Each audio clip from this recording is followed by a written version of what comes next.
Hola, nosotros somos del equipo número 2 y les vamos a hablar acerca del síndrome metabólico. Estamos conformados por Ramsés, Karen, Evelyn, Jimena y Rodrigo. Comenzamos con el concepto en donde nos dice que el síndrome metabólico va a ser una entidad clínica que está conformada por un conjunto de condiciones metabólicas, las cuales son hipertensión, intolerancia a la glucosa y dislipidemias, y que estas dan origen a diabetes mellitus tipo 2 o a enfermedad cardiovascular. En la NOM 037 del 2012 nos dice que el síndrome metabólico es un conjunto de anormalidades bioquímicas, fisiológicas y antropométricas que van a ocurrir simultáneamente y que pueden producir resistencia a la insulina o sobrepeso. Y esto va a incrementar el riesgo de desarrollar diabetes y enfermedad cardiovascular. En la historia tenemos en 1920 a Killen, quien describió por primera vez la presentación conjunta de un grupo de condiciones, las cuales eran hiperglucemia, hipertensión y gota. En 1936, Hemsworth se refirió a la resistencia a la insulina en la diabetes y estimó que habría una diabetes insulinoinsensible y otra insulinoinsensible. En 1947, el francés Baguet clasificó los tipos de obesidades y señaló que la forma androide o central predisponía a enfermedades metabólicas. En 1950, Bernstein observó que en algunos estadios de la diabetes la insulinemia parecía elevada, y esto es a lo que se refería como resistencia a la insulina.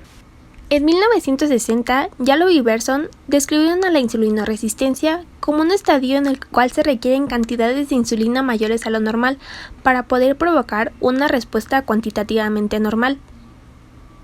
En el 66, Camus describió el trisíndrome metabólico, el cual era un cuadro que reunía diabetes, gota y dislipidemia.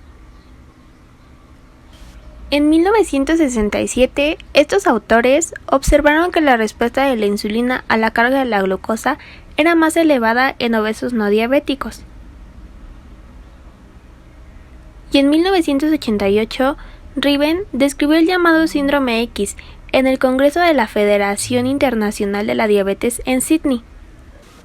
Él lo describió como una agrupación de alteraciones en la tolerancia a la glucosa, el cual puede estar acompañado de hipertensión, hipertrigliceridemia, una disminución de HDL y una marcada asociación en la morbi-mortalidad cardiovascular.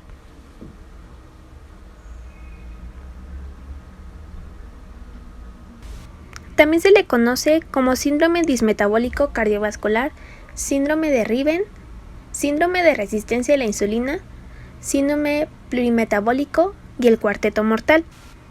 El sinónimo más común es síndrome X y entre sus características están resistencia a la insulina, intolerancia a la glucosa, aumento de VLDL, hipertrigliceridemia e hipertensión arterial. La OMS dice que los pacientes deben tener diabetes o intolerancia a la glucosa, glucosa en ayuno alterada o resistencia a la insulina, además de dos de los siguientes parámetros. Relación cintura-cadera mayor a 0.9 en hombres y mayor a 0.85 en mujeres. Triglicéridos séricos mayor a 1.7 o HDL menor a 0.9 en hombres y mayor a 1 en mujeres. Presión arterial mayor a 140/90 milímetros de mercurio. Tasa de excreción de albúmina urinaria mayor a 20 o una razón de albúmina creatinina mayor a 30. El síndrome metabólico está conformado por hipertensión arterial, dislipidemias, obesidad y diabetes mellitus, aunque también se está asociado a un estado proinflamatorio, disfunción endotelial, estado protrombótico y estatohepatitis no alcohólica. La NOM 030 de 1999 nos dice que la hipertensión arterial es un padecimiento multifactorial que estará caracterizado por la elevación sostenida de la presión arterial sistólica, la presión arterial diastólica o ambas, que tiene valores de 140/90 milímetros de mercurio. La NOM 08 del 2017 define la obesidad como una enfermedad caracterizada por un exceso de tejido adiposo en el organismo. La NOM 015 de 1994 dice que la diabetes es una enfermedad sistémica crónico-degenerativa que se caracteriza por la hiperglucemia crónica debido a una deficiencia de producción o acción de la insulina, y esto va a afectar el metabolismo intermediario de los hidratos de carbono, proteínas y grasas. La NOM 037 del 2012 nos dice que la dislipidemia es la alteración de la concentración normal de los lípidos en sangre. La resistencia a la insulina o disminución de la capacidad de la insulina para ejercer acciones en órganos blancos nos va a dar como resultado una hiperglucemia, que puede estar asociado a hipertensión arterial o exceso de ácidos grasos, lo que nos va a dar como resultado obesidad y dislipidemia, en la cual vamos a encontrar un aumento de triglicéridos, VLDL, LDL y una disminución de HDL.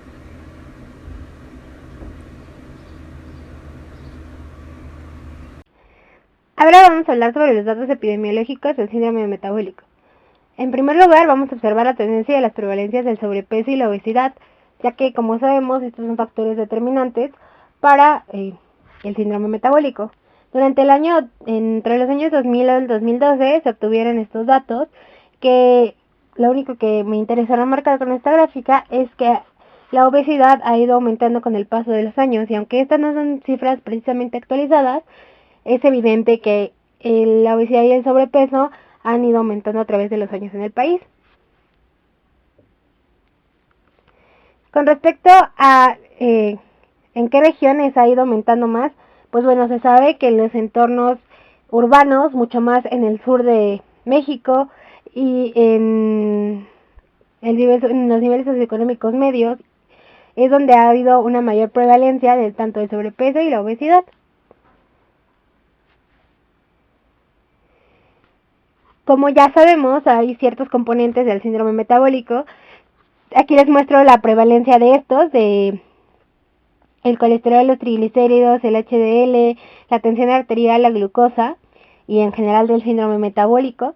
Y muestro cómo estos son mayores en las mujeres con respecto al colesterol y al HDL y al síndrome metabólico en sí, aunque los hombres predominan en algunos de otros aspectos.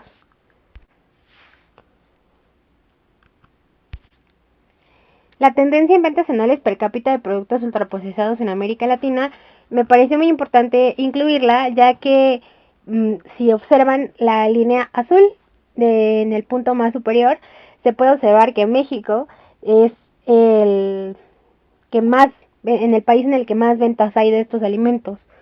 Así también como en el consumo de refrescos en México y el mundo, como esta es una información que proporcionó Coca-Cola, y México es el mayor consumidor en litros per cápita.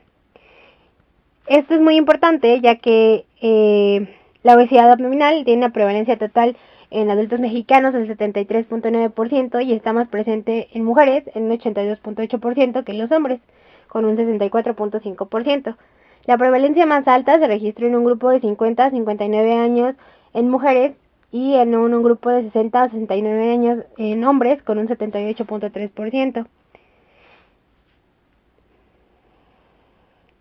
Ahora vamos a hablar de la fisiopatología del síndrome metabólico. La patogénesis del síndrome metabólico es compleja y deja muchos interrogantes, interviniendo factores genéticos y ambientales que van a influir sobre el tejido adiposo y la inmunidad innata. El principal detonante de este conglomerado de factores aterogénicos, protrombóticos, proinflamatorios y metabólicos es la obesidad. La obesidad juega un rol preponderante, ya que el tejido adiposo, sobre todo el visceral o el abdominal, es muy activo en la liberación de distintas sustancias, como ácidos grasos, factor de necrosis tumoral, leptina, resistina, factor inhibidor de la activación de plasminógeno, interleucina 6, etc. Estos factores pueden favorecer la aparición de un estado proinflamatorio de resistencia a la insulina y o de daño endotelial. Por otro lado, la obesidad tiene una estrecha relación con la resistencia a la insulina. Generalmente, la resistencia a la insulina aumenta con el incremento del contenido de grasa corporal. Los grasas ácidos libres no esterificados que se generan aumentan en plasma y se encuentran con un hígado y un músculo resistentes a la insulina. La mayor oferta de ácidos grasos en hígado conduce a un aumento de la gluconeogénesis, un incremento en la producción de triglicéridos, específicamente un aumento del VLDL y del LDL, una disminución del HDL, mayor producción de sustancias con actividad protrombótica como el fibrinógeno y la esteatosis hepática, no alcohólica, específicamente por depósito de triglicéridos. En el músculo se acumula tejido graso y se estimula la utilización de ácidos grasos como fuente de energía en lugar de glucosa, favorecido esto por la resistencia a la insulina. Esta glucosa no utilizada a nivel muscular, sumada a la mayor producción de glucosa hepática, genera una hiperglucemia. En respuesta a esto, el páncreas incrementa la secreción de insulina, o sea, hay hiperinsulinismo, que compensa la situación manteniendo una glucemia basal normal. Esto es lo que se conoce como resistencia a la insulina. La activación de la inmunidad innata conduce a la liberación de citocinas por células del sistema inmune, macrófagos o monocitos, etc. Estas contribuyen a la acción protrombótica y proinflamatoria. Se producen también cambios en las lipoproteínas plasmáticas, enzimas, proteínas transportadoras y receptores. Esto se ha visto tanto en los humanos como en los animales. Específicamente en los humanos se puede producir un incremento de la síntesis hepática de VLDL, se disminuye su aclaración, se reducen los niveles de colesterol HDL y se modifica su composición. Desde el punto de vista genético, una variedad de genes han sido asociados al desarrollo del síndrome metabólico. Genes reguladores de lipólisis, termogénesis, metabolismo de la glucosa y del músculo. No se debe dejar de señalar la influencia de factores genéticos y ambientales sobre el peso al nacer, porque la subnutrición fetal puede ser negativa para el desarrollo de la función de células pancreáticas y de los tejidos sensibles a la insulina, cuya causa podría estar relacionada con la activación de genes vinculados por la resistencia a la insulina. Otros importantes modificadores ambientales influyen sobre la expresión del síndrome metabólico. La inactividad física promueve el desarrollo de obesidad y modifica la sensibilidad de la insulina en el músculo. Las dietas con alto contenido graso son desfavorables para el síndrome metabólico y contribuyen al desarrollo de hipertensión arterial y obesidad. Y por último, fármacos como los corticoides, antidepresivos, antipsicóticos, antihistamínicos podrían tener un efecto adverso en el síndrome metabólico porque conducen a dos de sus características, obesidad e intolerancia a la glucosa. Otros, como los inhibidores de las proteasas utilizados en los pacientes VIH, usualmente generan un síndrome metabólico secundario a la lipodistrofia y la insulinoresistencia. Como se mencionó, el síndrome metabólico es una entidad clínica controvertida que aparece con amplias variaciones fenotípicas en personas con predisposición endógena, genética y condicionada por factores ambientales.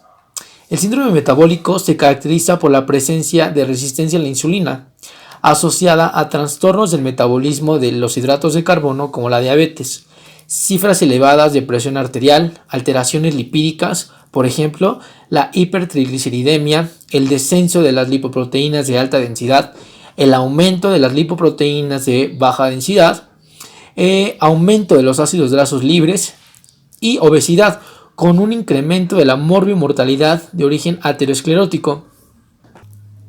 Además de la susceptibilidad genética, el síndrome metabólico precisa de la presencia de otros factores ambientales como la obesidad central o abdominal, el sedentarismo, una dieta hipercalórica rica en grasas e hidratos de carbono y tabaquismo. Como les mencioné, el síndrome metabólico y la resistencia a la insulina están íntimamente relacionados, por lo que comparten otros factores que los pueden desencadenar. Por ejemplo, la hiperuricemia, la hipercoagulabilidad, la hiperleptinemia o resistencia a la leptina, leucocitosis, hiperandrogenismo, hígado graso, cálculos biliares, osteoporosis, acantosis nigricans y el síndrome del ovario poliquístico. En el desarrollo del síndrome metabólico hay factores genéticos predisponentes que se ven potenciados por factores adquiridos como el exceso de grasa corporal y la escasez de actividad física. Y bueno, la genética del síndrome metabólico es verdaderamente compleja. En una revisión se recogieron 44 losis asociados con la obesidad en estudios genómicos y se dieron cuenta que había 4 losis relacionados con la obesidad y la diabetes, como el 3P, el 15P, el 18Q, y estos están muy relacionados con la obesidad y con la diabetes. Y el cuarto es la región 7Q, donde se localiza el gen de la leptina, y este parece estar asociado con la hiperinsulinemia, la hipertensión y la obesidad. Y esto podemos decir que el síndrome metabólico se caracteriza, por tanto, por la convergencia de varios factores de riesgo cardiovascular en un solo sujeto, con un marcado carácter de alteración metabólica subyacente. Y bueno, en esta tabla me pareció muy conveniente ponerla, ya que nos divide en todos los órganos o tejidos donde se ve la afectación metabólica que tiene en el síndrome metabólico. Por ejemplo, aquí dice cierto grado de intolerancia a la glucosa. Como sabemos, el páncreas libera insulina cuando uno come ciertos alimentos. Esta insulina es una hormona que ayuda a las células del organismo a aceptar el azúcar como la fuente de energía. Si las células se vuelven resistentes a la insulina, se necesita más insulina para que la glucosa penetre en las células. Por consiguiente, el organismo produce más insulina, la cual es bombeada al torrente sanguíneo. Y por lo tanto, cuando hay mucha insulina en la corriente sanguínea, se aumenta el riesgo de sufrir un infarto al miocardio, porque la insulina eleva los niveles de triglicéridos, reduce los niveles de lipoproteínas de alta densidad, eleva los niveles de lipoproteínas de baja densidad o LDL, y hace más difícil que el organismo elimine las grasas de la sangre después de comer, además de la elevación de la presión arterial, y aumenta la capacidad de coagulación de la sangre. Y pues bueno, esta prácticamente es un cuadro que nos muestra todo esto que está provocando la secreción aumentada de la insulina. Entonces aquí en el primer cuadrito nos habla sobre cierto grado de intolerancia a la glucosa, donde se observa una glucemia alterada en ayunas y por lo tanto una tolerancia a la glucosa alterada. Por otro lado, las dislipidemias, como les mencioné, se va a ver un aumento de los triglicéridos, una disminución de las proteínas de alta densidad, como que son las HDL, una disminución, y una lipemia postprandial, o sea, después de comer. Y en cuestión hemodinámica, hay un aumento en la actividad del sistema nervioso simpático, aumento de la retención renal de sodio, y esto nos podría explicar el aumento de la presión arterial en más del 50% de los pacientes hipertensos que son insulinorresistentes. Por otro lado, también tenemos a la hemostasia, con un aumento en el inhibidor del activador del plasminógeno 1 y un aumento en el fibrinógeno. Y bueno, esto me pareció importante ponerlo también, la disfunción endotelial, ya que va a haber un aumento en la adhesión de los mononucleares, un aumento en la concentración plasmática de moléculas de adhesión celular, un aumento en la concentración plasmática de dimetilarginina asimétrica y una disminución en la vasodilatación dependiente del endotelio. Esto es algo muy muy muy importante, ya que nos va a favorecer a que haya mayor presión dentro de las arterias o una mayor hipertensión, y por lo tanto que se lleguen a formar accidentes cerebrovasculares o infartos agudos al miocardio. Y bueno, esta es otra tabla que me pareció conveniente ponerle, que nos divide a los determinantes de riesgo para el diagnóstico. Me pareció ponerles esta tabla, ya que nos habla de diagnóstico, pero también son factores de riesgo que pueden convergen en un síndrome metabólico, y nos los dividen por diferentes componentes, como es una obesidad abdominal, el perímetro de cintura, en hombres mayor a 102 centímetros y en mujeres mayor a 88 centímetros. Los triglicéridos en hombres mayor o igual a 150 miligramos sobre decilitro, en mujeres mayor o igual a 150 miligramos sobre decilitros. Aquí ya vamos a necesitar de un tratamiento farmacológico. También la presencia, o bueno, más bien la disminución de las lipoproteínas de alta densidad en hombres menor a 40 miligramos sobre decilitros, en mujeres menor a 50 miligramos sobre decilitros. Igual la presión arterial, los hombres mayor o igual a 130 o mayor o igual a 85 milímetros de mercurio. Las mujeres mayor o igual a 130 o mayor o igual a 85 milímetros de mercurio, y los niveles de glucosa en ayunas en hombres mayor o igual a 100 miligramos sobre decilitro, y en mujeres mayor o igual a 100 miligramos sobre decilitros. Y bueno, esta tabla nada más es para ver las comparaciones sobre a lo largo de los años, cómo diferentes instituciones, por si la OMS ha cambiado ya los parámetros para poder decir que un paciente tiene síndrome metabólico.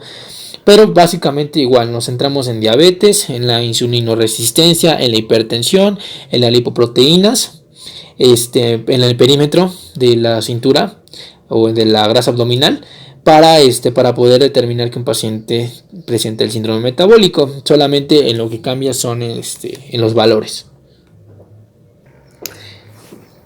Y bueno, aquí en este algoritmo nos presentan cómo es que se va a presentar las complicaciones, que tenemos dos grandes grupos. La predisposición genética, que como les mencioné va a ser muy compleja, pero se va a ver influenciada por los factores ambientales. Aquí nos marcan como el sedentarismo y la obesidad central principalmente, y van a converger en una elevación mínima de los factores de riesgo, además de las elevaciones de los factores de riesgo más allá de los umbrales normales. Esto va a ser desencadenado, como les mencioné, por la diabetes tipo 2, que a la larga nos va a causar una insulinoresistencia. Como les mencioné, van a converger y van a provocar las enfermedades cardiovasculares, que es a lo que va a llegar este síndrome metabólico. Y bueno, los pacientes con síndrome metabólico no presentan ningún síntoma, pero sí hay signos que nos pueden indicar a los médicos un diagnóstico de síndrome metabólico, que siempre van a converger en resistencia a la insulina. Y bueno, estos parámetros van a ser la obesidad, recordando que es una obesidad central, una intolerancia a la insulina, los niveles elevados de lipoproteínas de baja densidad, los niveles bajos de lipoproteínas de alta densidad y la presión arterial alta. Y bueno, estos factores van a predisponer a un aumento de riesgo cardiovascular, como un infarto agudo al miocardio y eventos vasculares cerebrales. Pero no vamos a llegar siempre a esto si nosotros tenemos las medidas necesarias para poder prevenirlos. Algunos síntomas generales van a ser la cefalea, las náuseas y el vómito, pero la severidad del daño va a ser dependiendo el grado de la afectación hacia los órganos blancos. Diagnóstico integral. Como tal, no existe una definición consensuada internacionalmente, mas sin embargo, existen diferentes propuestas o criterios publicados por diferentes organismos e instituciones. Estos tienen sus propios componentes que nos van a ayudar a diagnosticar lo que es propiamente el síndrome metabólico. Estos componentes vamos a ver que tienen bastante similitud entre ellos, incluso pueden llegar a compartir mismos valores. Más sin embargo, existen diferencias entre ellos debido a que la población a la que fue publicada por cada organismo pues es diferente, sea europea, americana, etcétera, etcétera. El diagnóstico, como vamos a ver, se va a establecer cuando se cumplan 3 o más componentes, pero hay algunos criterios que incluso con 2 componentes ya se puede diagnosticar síndrome metabólico.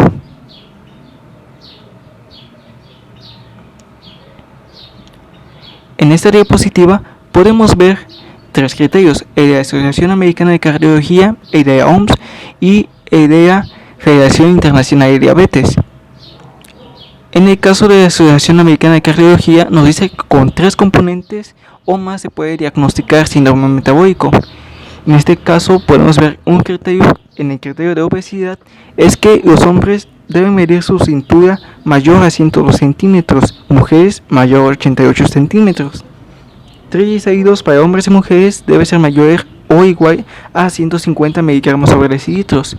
HDL debe ser en hombres menor a 40 miligramos sobre decilitro, mujeres menor a 50 miligramos sobre decilitro. La presión arterial para hombres y mujeres debe ser igual o mayor a 130 sobre 85 milímetros de mercurio, y la glucosa en ayunas, ambas coinciden en que debe ser igual o mayor a 100 miligramos sobre decilitro. Cabe decir que este criterio de la Asociación Americana de Cardiología fue publicado en el 2005 como una mejora o actualización de un criterio que veremos más adelante, que es el criterio nacional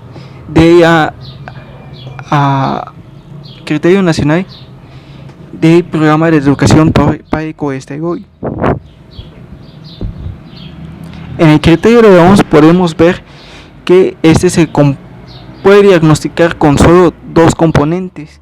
En este caso, para obesidad, ellos dicen que el índice de masa corporal debe ser igual o mayor a 30 kilogramos sobre metro. Y el índice de cintura cadera debe ser igual o mayor a 0.9 en caso de hombres o igual o mayor a 0.85 en caso de mujeres. Los triglicéridos comparten, igual que la Asociación Americana de Cardiología, que deben para hombres y mujeres ser igual o mayor a 150 miligramos sobre decilitro. En este caso de HDL, hombres debe ser menor a 35 miligramos sobre decilitro y mujeres menor a 39 miligramos sobre decilitro. Presión arterial debe ser en este caso para hombres mayor a 160 sobre 90 milímetros de mercurio y inicial, y posteriormente 140 sobre 90 milímetros de mercurio con criterios modificados. Esto quiere decir que pues ya hubo una cierta de acuerdo a esto está dependiente de acuerdo a ciertas situaciones del individuo que se tienen que estudiar de manera individual. En ese caso de glucosa en ayunas, propiamente la OMS dice que el paciente debe ser diabético, debe tener intolerancia a la glucosa o incluso tener una glucosa normal en ayuno o con resistencia a insulina. Bajo esos 3 criterios, con solo 2 de todos estos criterios, la OMS dice que el paciente puede tener lo que es el síndrome metabólico. Y de acuerdo a la Federación Internacional de Diabetes, ellos mencionan que con 2 componentes se puede detener el síndrome metabólico de todos estos criterios que vamos a mencionar. En este caso, ellos dicen que primeramente en el caso de obesidad depende del grupo étnico. En este caso, pues el grupo étnico de México, según ellos, para hombres debe ser igual o mayor a 90 centímetros, lo que es la medida de la cintura, y en mujeres debe ser igual o mayor a 80 centímetros. Triglicéridos comparten, igual que las anteriores, que debe ser igual o mayor a 150 miligramos sobre decilitro para hombres y mujeres. HDL, podemos ver que para los hombres debe ser menor a 40 miligramos sobre decilitro y mujeres debe ser menor a 50 miligramos sobre decilitro. Presión arterial para hombres y mujeres debe ser igual o mayor a 130 sobre 85 milímetros de mercurio.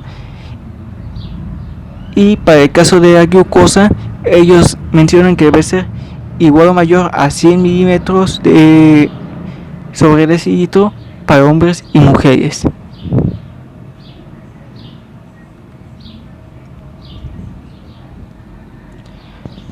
En esta diapositiva podemos ver otros 3 criterios importantes muy comunes.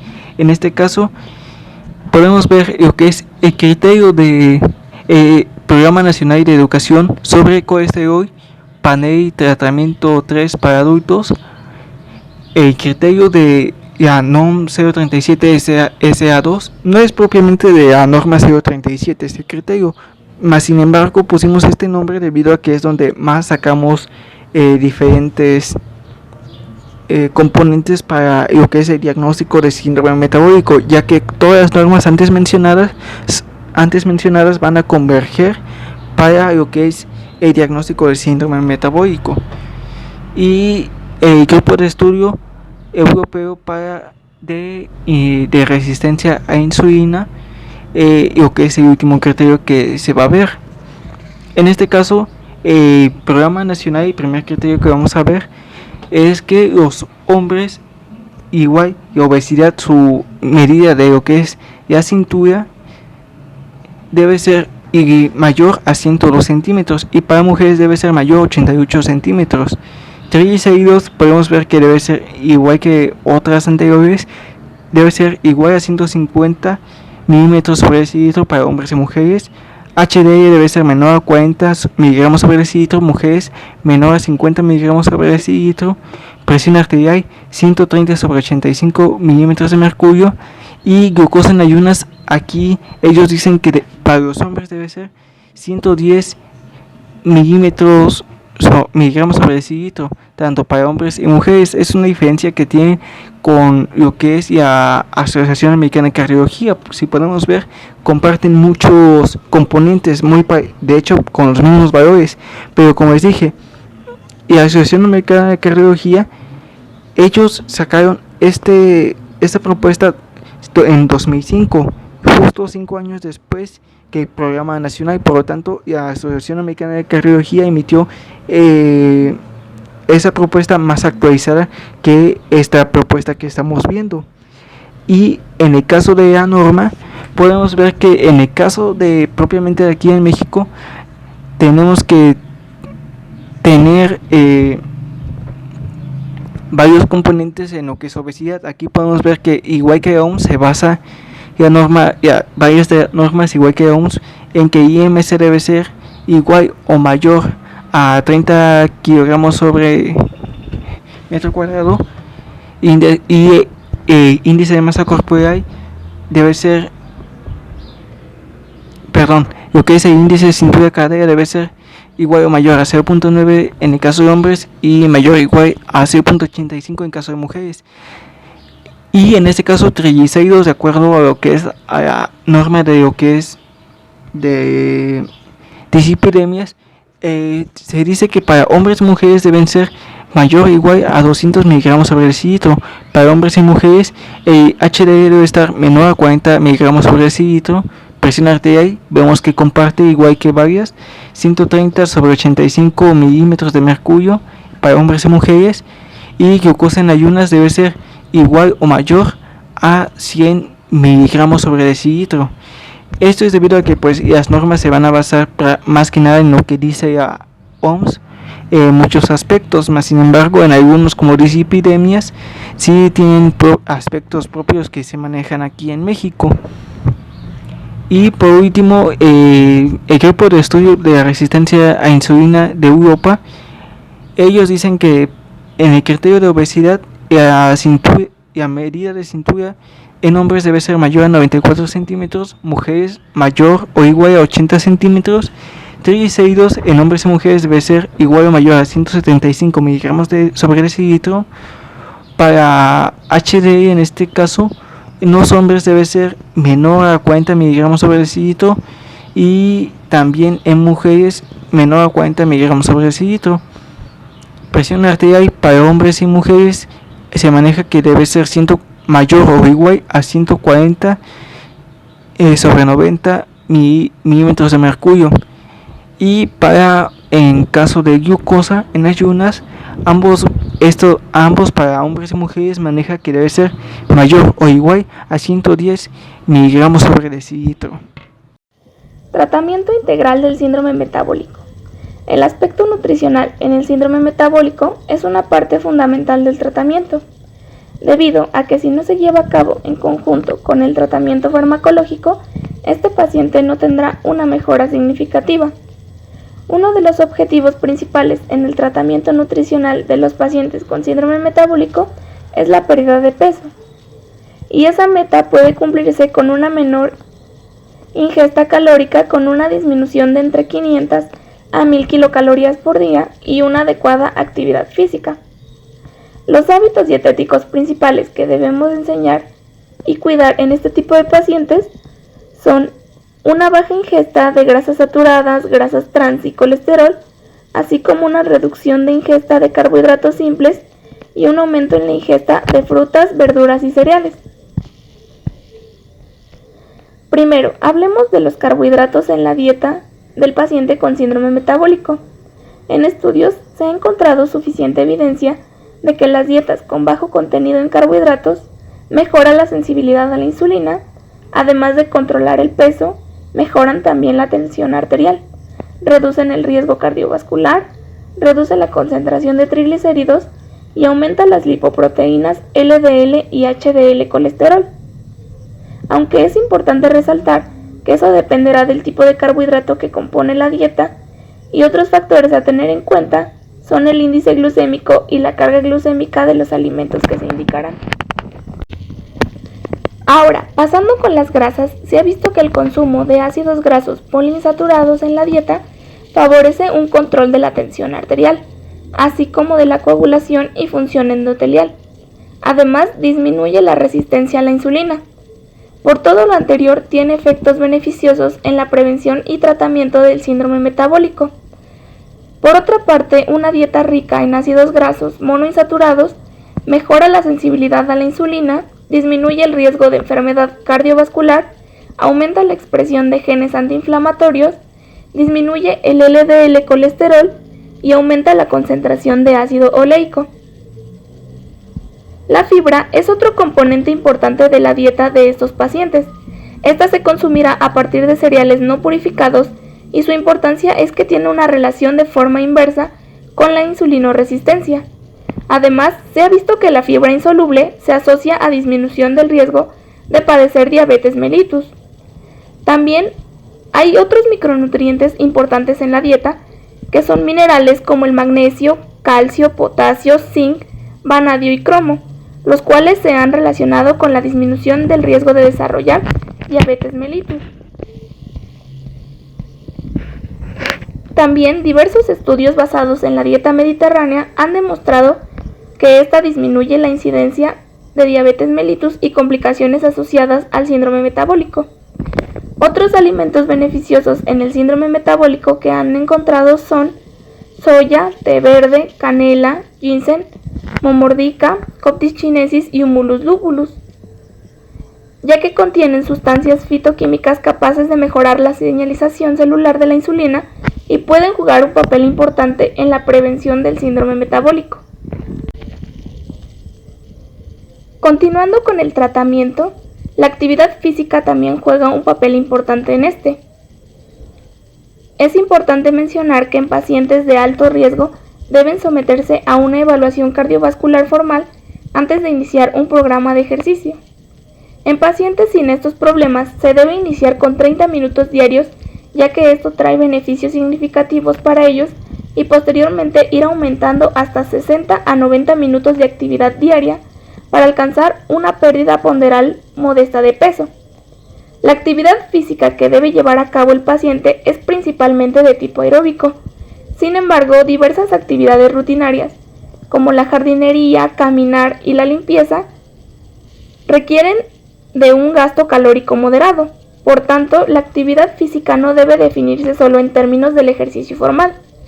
Pero si el paciente tiene la posibilidad de salir o anotarse en un ejercicio formal, puede ser natación, tenis, trote, entre otros. Para pasar con el tratamiento farmacológico, es importante mencionar que se basará de acuerdo a los criterios de ATP3 y los criterios de la OMS, que ya les mencionaron anteriormente, pero con ellos podremos definir el tratamiento adecuado que deberá seguir el paciente. Comencemos con el tratamiento para la obesidad. Existen dos clases de fármacos para la pérdida de peso: los supresores del apetito y los inhibidores de la absorción. Los supresores del apetito incluyen a la fentermina, que es solo para uso corto a un plazo de 3 meses, y las adiciones más recientes, que son la fentermina con topiramato y la lorcacerina, que están aprobadas sin restricciones respecto a la duración del tratamiento. Los inhibidores de la absorción de grasa incluye al orlistat. Este disminuye la absorción de grasa en un 30% y se ha visto que reduce la incidencia de diabetes tipo 2. En casos severos, en pacientes con IMC mayor a 40, se le dará la opción al paciente de una cirugía metabólica o bariátrica. Tratamiento para colesterol LDL. El tratamiento con estatinas reduce el colesterol LDL en un 15 a 60%. Está basado en evidencia y es la intervención farmacológica de primera línea. Ejemplo de estos fármacos son la atorvastatina y rosuvastatina. Las intervenciones de segunda línea son medicamentos como el inhibidor de absorción del colesterol, ezetimiba, que es bien tolerado y por lo general reduce el colesterol LDL en 15 a 20%. Otros fármacos que reducen el colesterol LDL son los captadores de ácidos biliares. Sin embargo, estos deben usarse con cautela debido a que pueden incrementar la concentración de triglicéridos en pacientes con síndrome metabólico. Estos no deben administrarse cuando la concentración de triglicéridos en ayuno es mayor a 250 miligramos sobre mililitro. Ejemplo de estos fármacos se encuentran la colestiramina. Tratamiento para hipertrigliceridemia. Un fibrato como el gemfibrosilo o el fenofibrato es el fármaco de elección para reducir los triglicéridos en ayuno, que casi siempre descienden entre 30 a 45%. Otros fármacos que reducen la concentración de triglicéridos incluyen estatinas, ácido nicotínico y dosis altas de ácidos grasos omega 3. En el caso de las estatinas, se requiere una dosis intermedia o alta de las estatinas más potentes. En el caso del ácido nicotínico, el efecto es en los triglicéridos en ayuno y es dependiente de la dosis de este y reduce aproximadamente un 20 a 35% la concentración de triglicéridos. Las preparaciones con ácido graso omega 3 solo reducen la concentración de triglicéridos en ayuno en 30 a 40%. Tratamiento para colesterol HDL bajo. El ácido nicotínico es el único fármaco actualmente disponible con capacidad predecible para elevar el colesterol HDL, y su elevación es alrededor de un 30% del valor inicial. Tratamiento para mejorar la presión sanguínea. En pacientes con síndrome metabólico, la mejor elección antihipertensiva inicial es un inhibidor de la enzima convertidora de angiotensina, ejemplo de ello el enalapril, o un bloqueador del receptor de angiotensina 2 como el telmisartán, ya que estas dos clases de fármacos parecen reducir la incidencia de desarrollo de diabetes tipo 2. Tratamiento para la resistencia a la insulina. Los fármacos de elección son las biguanidas y las tiazolidinedionas, ya que aumenta la sensibilidad a la insulina y está demostrado que los fármacos reducen los marcadores de inflamación. Finalmente, hablemos de la prevención para el síndrome metabólico. En cuanto a la prevención primaria, es importante la modificación de estilos de vida. Por ello, el personal de salud tenemos que impartir educación a nuestro paciente en cuanto a las prácticas alimentarias saludables, como son costumbres sanas en el hogar, evitar ingesta de bebidas azucaradas, reducir el número de comidas fuera del hogar, enseñar a los niños los lugares y horarios asignados para comer, ofrecer alimentos recomendables y apetecibles para la familia y aumentar la ingesta de fibra vegetal, así como también sensibilizar a la opinión pública y al personal sanitario sobre la importancia de la obesidad y la detección temprana de diabetes mellitus e hipertensión arterial. En la prevención secundaria es importante el diagnóstico temprano, por lo tanto es fundamental identificar los factores que desencadenaron esta patología y el tratamiento de sus componentes para evitar futuras complicaciones.